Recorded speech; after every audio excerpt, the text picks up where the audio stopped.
শরীফ ওসমান হাদির জানাজা শেষে চাঁদপুরে গায়েবানা জানাজার নামাজ আদায় করেছে ছাত্র জনতা ও বিভিন্ন রাজনৈতিক দলের নেতাকর্মীরা। শনিবার দুপুরে চাঁদপুর সরকারি কলেজ মাঠে এই গায়েবানা জানাজা অনুষ্ঠিত হয়। এর আগে রাজধানী ঢাকায় অনুষ্ঠিত মরহুম শরীফ ওসমান হাদির জানাজা সরাসরি প্রজেক্টরের মাধ্যমে চাঁদপুরে উপস্থিত মুসল্লিদের জন্য সম্প্রচার করা হয়। এতে করে স্থানীয় জনগণ ঢাকার জানাজা কর্মসূচিতে ভার্চুয়ালি অংশগ্রহণের সুযোগ পান। গায়েবানা জানাজার নামাজের পূর্বে আয়োজকরা দেশ রক্ষায় ভারতীয় আগ্রাসনের বিরুদ্ধে শপথ বাক্য পাঠ করান ইনকিলাব মঞ্চ নেতা নিয়াজ মোরশেদ।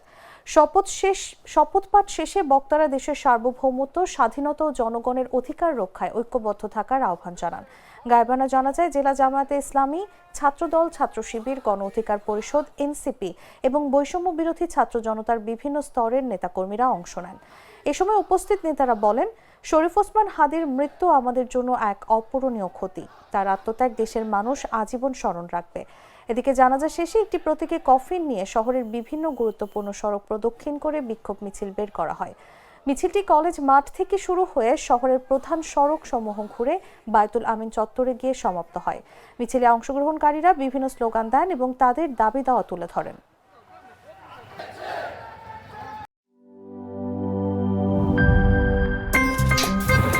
আমার একটা স্মার্ট সিদ্ধান্তে 25% গ্যাসের খরচ কমেছে। ভাবছেন কিভাবে? সাধারণ গ্যাস স্টোভ বদলে আমি এনেছি আরএফএল গ্যাস স্টোভ। এর সাইন্টিফিক নজল ও ব্রাস বার্নার ক্যাপ সমানভাবে তাপ ছড়িয়ে রান্না করে দ্রুত। তাই গ্যাসও বাঁচায় 25%, টাকাও বাঁচে 25%। আরএফএল গ্যাস স্টোভ নিরাপদ ও গ্যাস সাশ্রয়ী।